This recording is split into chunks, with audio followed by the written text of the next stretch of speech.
Mon nom est Samuel Bouchard, je suis président de la compagnie Robotique. On est une entreprise de Lévis qui fabriquons des mains et des capteurs pour la robotique dans le secteur manufacturier. Moi, je viens d'une famille d'entrepreneurs. Donc, on était déjà dans la mentalité d'entrepreneur.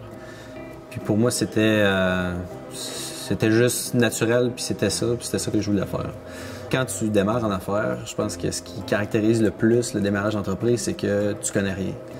T'as pas de moyens, tu connais pas encore tes clients, des fois tu sais même pas quel produit. Nous, on était au labo, on avait une table avec toutes sortes de technologies, on savait même pas laquelle choisir.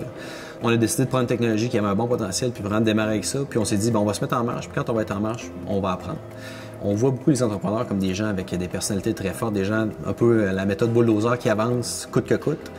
Moi, de mon côté, c'était pas ça. Avec mes partenaires, c'était une autre approche. Donc, ce qui nous a aidé, c'est peut-être juste, c'est l'inverse, en fait, c'est la capacité de s'asseoir, regarder qu'est-ce qui se passe, un peu la méthode scientifique, de se poser des questions, pourquoi ça marche pas, c'est d'aller vraiment chercher des données puis comprendre c'est quoi le problème. Donc, je dirais l'approche scientifique, ce qu'on avait appris comme méthode de résoudre des problèmes, en fait, nous a été très utile en cours de route.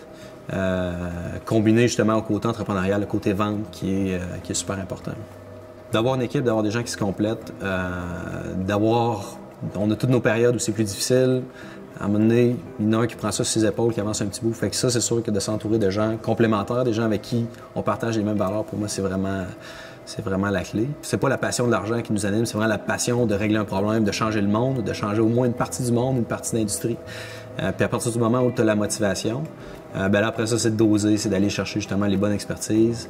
Encore une fois, de se faire confiance, mais d'écouter beaucoup.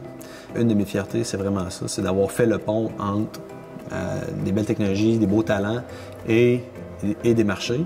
Une autre fierté, c'est d'avoir des invités, des gens qui viennent de l'extérieur, des gens qui se donnent la peine de venir nous voir. Donc, on est dans une petite shop, dans un secteur industriel à Lévis. Moi, d'aller les chercher à l'aéroport, d'aller les chercher à l'hôtel, de voir que les gens se donnent la peine de venir ici, de travailler avec nous, de voir qu'on est capable d'avoir des bonnes idées qui sont capables de rayonner à grandeur de la planète. Pour moi, c'est une grande fierté aussi. Karine Laflamme, directrice générale et des ventes chez Novicom, une entreprise dans le domaine des technologies sans fil. Pour moi, la flamme de l'entrepreneuriat m'est venue par mon père, qui a créé son entreprise il y a une trentaine d'années et pour qui je travaille depuis une vingtaine d'années. Donc, c'est là que m'est venue la flamme de l'entrepreneuriat, en fait, pour embarquer dans un processus de relève qu'on vient de faire tout dernièrement. En travaillant pour l'entreprise de mon père, j'ai eu beaucoup de rôles. Donc, j'ai commencé vraiment au pied de l'échelle, puis tranquillement, pas vite, avec les années, j'ai eu envie de prendre un peu plus ma place. J'ai passé d'employé à tranquillement, pas vite, faire du développement des affaires, par la suite avoir des rôles de direction. Et c'est à ce moment-là que j'ai réalisé combien j'avais le goût de faire avancer l'entreprise encore plus loin, donc la propulser. Mes plus grandes peurs étaient au niveau de la crédibilité face à mon père. Je voulais qu'il sente vraiment que j'étais la bonne personne et même parfois moi-même, j'avais des doutes à l'intérieur de moi à savoir est-ce que je vais être à la hauteur de ses attentes, de l'entreprise, de mes attentes. C'était quand même une peur importante. C'est pour ça, d'ailleurs, en m'entourant de gens, j'ai été capable d'aller chercher cette information-là parce que je voulais être certaine que j'étais vraiment la bonne personne et non pas être là parce que j'étais la fille d'eux. Pour devenir un entrepreneur, il faut avoir la passion. La passion de l'entreprise qu'on veut créer, la passion de l'équipe qu'on va s'entourer, la passion de notre clientèle, la passion du milieu des affaires également. Une fois qu'on a cette passion-là et qu'on croit à notre entreprise, il suffit de suivre notre instinct, de se faire confiance.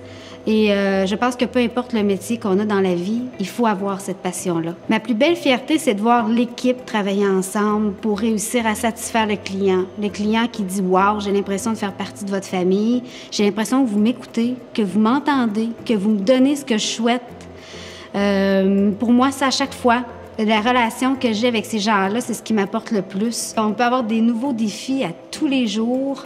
On se donne des objectifs nouveaux à chaque fois. Donc, pour moi, ça me donne le goût de me lever à chaque matin puis de rentrer chez nous parce que c'est ma deuxième famille puis avoir du plaisir à chaque fois.